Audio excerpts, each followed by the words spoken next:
Bom, pessoal, é o seguinte, vamos começar aqui com a primeira aula da nossa disciplina Introdução à Linguagem, né, a disciplina da Linguagem de Programação Avançada, que é do segundo ano da turminha de automação.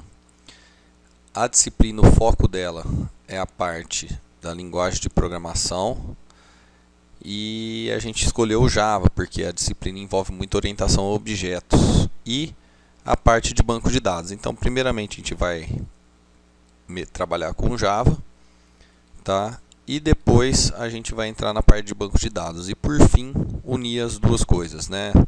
Criar um aplicativo em Java e gravar os seus dados dentro de um banco de dados. Então, para a gente se situar antes, só para vocês entenderem, até agora, no ano passado, a gente trabalhou com a linguagem C.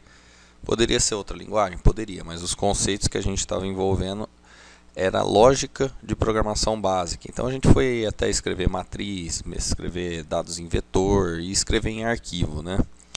Então foi dado um aplicativo que era o de reserva de ônibus e todos aqueles valores que estavam rodando no aplicativo que a pessoa digitava, lembra?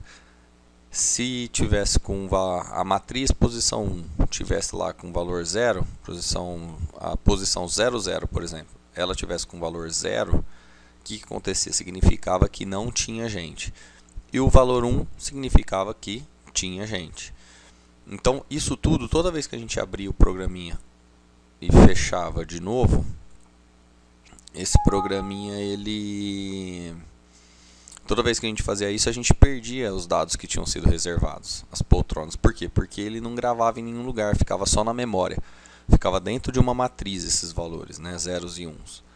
E aí eu ensinei no finalzinho do ano vocês escreverem dentro de um arquivo esses dados.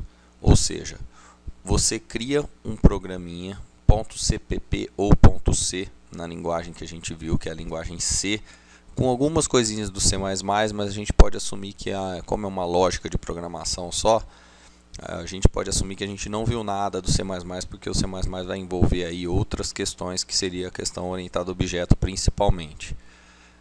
Então a gente viu isso daí, criava aquele programinha a gente gerava um arquivo executável, que era o nosso resultado, era o nosso programa. O .c era o código fonte, tá? Lembra bem desses termos. E aí, com aquele arquivinho executável, o que a gente fazia? A gente simplesmente gravava esses dados para dentro de arquivos, certo? E arquivo qualquer um pode ir lá e apagar, qualquer um pode ir lá e modificar esses arquivos, abrindo ele e digitando alguma coisa, escrevendo alguma coisa dentro. Então é uma coisa que não é tão segura. Além do que acontece? Se o arquivo for gigantesco, tiver lá 10 mil entradas de cadastros de clientes, não sei, ou 10 mil poltronas, vamos pensar naquele nosso programinha de reservar a passagem para um estádio de futebol com 60 mil lugares. Tá? Então, gravar isso no arquivo se torna muito complicado. Por quê? Porque pode acontecer, por exemplo, uma queda de energia bem na hora que os dados estão sendo gravados. E isso aí vai corromper o arquivo, você vai perder toda a sua base de dados. Tá? O arquivo ele acaba ficando mais lento, porque toda vez você acaba tendo que escrever os dados tudo de novo dentro do arquivo. Então tem uma infinidade de desvantagens. Para coisas pequenas o arquivo resolve, então você pode usar arquivo. Para coisas maiores, mais complexas, coisas que você quer manter uma organização melhor do que dentro de um arquivo, eu já falo do banco de dados. O banco de dados, explicando de forma bem grosseira, bem simplista, é o que? É como se fosse um arquivo, tá? Só que ele tem algo a mais que protege esse arquivo. E o nosso programa não vai conversar direto com o arquivo igual está aqui. O nosso programa conversa com um sistema que cuida desses arquivos do banco de dados. Então você não consegue manipular esses arquivos, você não consegue modificar esses arquivos, a não ser passando por esse sistema que mais para frente eu vou explicar. Só adiantando, o nome mais comum para esse tipo de sistema é Sistema Gerenciador de Banco de Dados. Tá? Então a gente vai conversar com esse Sistema Gerenciador. Então, ó, só para vocês entenderem agora o que vai ser a nossa matéria. Até o momento a gente trabalhou aqui, ó, telinha do DOS, tá? Programinhas em C. E esses programinhas em C, eles vinham aqui, ó, e gravavam dentro de arquivos. Então, até o momento a gente fez isso. Agora, nessa nova disciplina, a gente já vai começar a trabalhar com fazer programinhas com esse tipo de cara aqui, ó, de interface gráfica, tá? Eu peguei um exemplo na internet bem simples. Então aqui os caras o usuário vai colocar os dados já com caixinhas de texto, tal, e na hora que ele apertar algum certo botão, o botão vai ter uma ação. Cada botão desse tem uma ação dentro do banco de dados. E aí, a hora que ele clicar, algo é executado e você pode vir e gerar um arquivo, gravar esses dados em um arquivo. Nas primeiras aulas eu vou ensinar vocês a fazerem isso usando a linguagem Java, tá? A gente usava a linguagem C, C++, certo? Lembrando que eu sempre comento C++ por conta de alguns comandinhos só que a gente usa do C++ para simplificar, que é o CIN, o COUT, em vez de usar o printf e o scanf, que funcionam da mesma maneira praticamente, tá? O resultado final é basicamente o mesmo. Agora, nessa disciplina, a gente vai evitar, depois que a gente trabalhar um pouquinho só com arquivos, a gente vai pular para o lado do banco de dados. Então, em vez de gravar esses dados dentro de arquivo de forma muitas vezes não tão bem organizadas, a gente vai gravar esses dados dentro de um banco de dados, passando por um gerenciador de banco de dados, tendo uma série de cuidados. Tá, o banco de dados tem uma série de vantagens que em outras aulas aí eu vou apresentar essas vantagens. Tá? A hora que vocês estiverem entendendo melhor um pouco o conceito, eu falo as vantagens, porque agora não adianta eu falar. E depois, só para constar, você pode também criar um programa em C em outra linguagem e gravar em banco de dados também. É um pouquinho mais complexo, sim. Do Java, nas linguagens orientadas a objetos mais modernos, por exemplo, Java, o C#, existe toda uma estrutura pronta para você fazer esse tipo de conexão que simplifica muito. Na linguagem C existe alguma estrutura, mas não é tão simples e tão rápido quanto na parte do Java. E além disso, eu já vou aproveitar o Java na disciplina para ensinar um pouco do conceito da orientação a objeto e dessa questão de interface gráfica, tá? Bom, vamos entender aqui como que funciona a linguagem em si, né? Porque a gente sempre ouve falar, o Java é multiplataforma e etc. Quando você está trabalhando com a linguagem C, o que acontece? Você tem o seu código-fonte, que é aquele .c ou CPP. Ele vai passar por um pré-processador, depois ele vai passar pelo compilador. Esse compilador vai gerar esse código assembly, que é um código de máquina, tá? É um código praticamente quase que o binário já, tá? Quase que aqueles zeros e uns lá, aquele arquivo executável mesmo. Só que é um código de máquina, por quê? Porque você pode usar bibliotecas externas.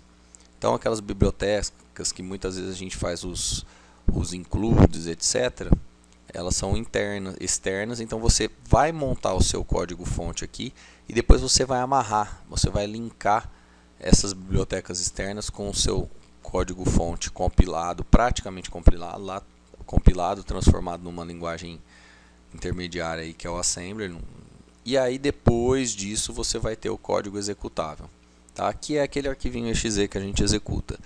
Esse arquivo exe, gente, exe, ele vai rodar só aonde? Se o compilador for para Windows, ele vai rodar no Windows. Se o compilador for para Mac, ele vai rodar só no Mac.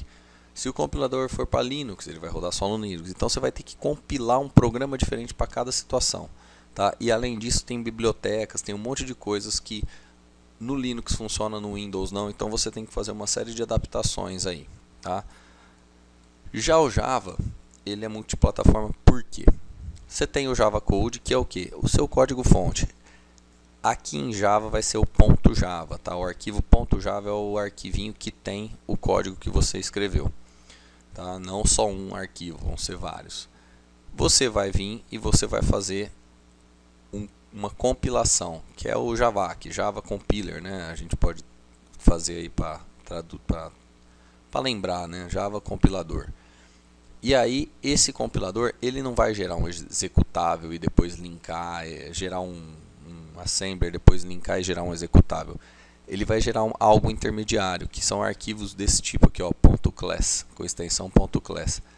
Isso aí o pessoal chama de bytecode. É como se fosse uma pré-compilação, a gente pode falar aí, tá? De forma grosseira para o pessoal entender.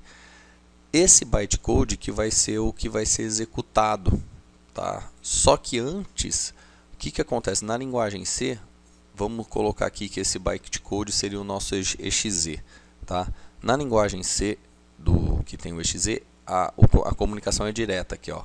Segue a minha setinha do mouse, ó. Vem aqui direto para o Windows, vem aqui direto para o Linux, vem aqui direto para o Mac, certo? Então, o compilador vai gerar cada programinha para um sistema operacional. No Java é diferente. O que acontece? Existe essa JVM, que é o Java Virtual Machine, tá? Essa máquina virtual é como se fosse um computador, só que feito em software, tá? Uma camada que antes de comunicar direto com o Windows, direto com o Linux, direto com o Mac, o bytecode ele é executado nesse computador virtual, tá? Nessa máquina virtual. E essa máquina virtual que sabe como conversa com o Linux, sabe como conversa com o Windows e sabe como conversa com o Mac. Essas máquinas virtuais existe uma para cada sistema operacional diferente. Essas sim são compiladas no estilo linguagem C. Esse programa ele é feito específico para o Mac, específico para o Linux, específico para o Windows. Só que o seu programa, em qualquer um que vai rodar, ele vai funcionar. Lembrando que se você usar bibliotecas próprias do Windows ou do Linux, algum tipo de coisa própria, tá? Por exemplo, uma API, que são como se fossem serviços, tá? Explicando também de forma grosseira, como se fossem serviços do Windows. Você chama lá abrir alguma coisa, uma API que abre um arquivo, por exemplo. Então aí você tem que tomar cuidado. Você não pode usar esse tipo de coisa, senão não vai ficar multiplataforma, tá certo? Então eu vou dar um exemplo agora aqui. Vamos lá. Vou escrever aqui um código, ó. Tem um código pronto que é em linguagem C, olha aqui, ó, o dev C++ que a gente utilizava, que vai escrever em arquivo. Então qual que é a ideia, ó? Eu venho aqui, jogo esse comando. Esse comando é string, é como se fosse um fluxo, tá? Como se fosse um rio. Então é string de dados, alguma coisa assim. E de saída, output. Então a gente vai do computador escrever em algum lugar. O cout, lembra o cout? O que fazia? Do computador escrevia na tela de comando. Tá? Até brincava que o C era de command output. Tá? Não é necessariamente isso, mas é bom para lembrar. Fout é o que? File de arquivo output. Eu abro o arquivo, crio o arquivo.txt e aqui ó, eu vou rodar 50 vezes e escrever o valor de J e um espaço dentro do arquivo. Então o que acontece? Esse arquivinho criado vai fazer exatamente isso, escrever de 0 até 50, aliás, até 49, né? Vamos colocar um maior ou igual aqui que vai até 50. Depois, nesse mesmo programa, eu vou abrir esse arquivo de novo, só que aí como leitura, ó, input, e verifico, ó, se o arquivo não for bom, tá vendo? Ó, é bom, esse exclamação aqui é um not de negação. Se o arquivo não for bom, eu escrevo que o arquivo não existe. Se ele for bom, o que eu faço? Eu rodo 50 vezes, tá? Esse looping de novo, só que em vez de escrever no arquivo, eu leio. Cada vez que ele passar aqui, ele vai ler um número do arquivo. E o arquivo é separado por o quê? Por espaços, ó. Então, o que esse fin já sabe fazer? A cada espaço ele sabe que é um número. Então, primeira rodada do looping, ele vai gravar dentro da variável x, que é uma variável interna minha do meu programa, o primeiro número que ele lê do arquivo e logo em seguida já vai imprimir na tela. Tá? Então rodando esse arquivinho aqui, ele está no meu desktop, tá compilando aqui, agora vai rodar. Ele vai rodar rapidinho, aí eu vou abrir o arquivo para vocês verem. Olha lá, ó. Isso daqui, ó, é o resultado do que? Esse texto. Desse fora aqui, ó. Eu li já o arquivo. Agora vamos ver o arquivo escrito aqui. Cadê ele? O arquivo chama arquivo mesmo? Pera aí, deixa eu ver o nome do arquivinho aqui. Arquivo.txt. O meu programinha tá onde aqui? Vamos ver, deixa eu ver onde ele tá. Tá no próprio desktop. Então aqui tem que ter criado um arquivo.txt. Olha o arquivinho aqui, ó. Ele criou um arquivo além do executável. Olha aqui o meu programinha executável. Então esse é o meu programa executável. Olha o CPP aqui, ó, o código fonte. Então esse é o meu programinha código fonte. Esse é o meu programinha executável e esse é o arquivo gerado. Para fazer uma analogia para vocês entenderem, olha lá o arquivo, está gravado agora. Toda vez que eu abrir o programa eu tenho acesso a esses dados, eu não perco isso, não fica na memória. vocês fazerem uma analogia, olha como que funciona o Word. Se eu clicar num ponto doc, por exemplo, esse daqui, ó, cliquei 2 vezes, ele vai abrir o Word.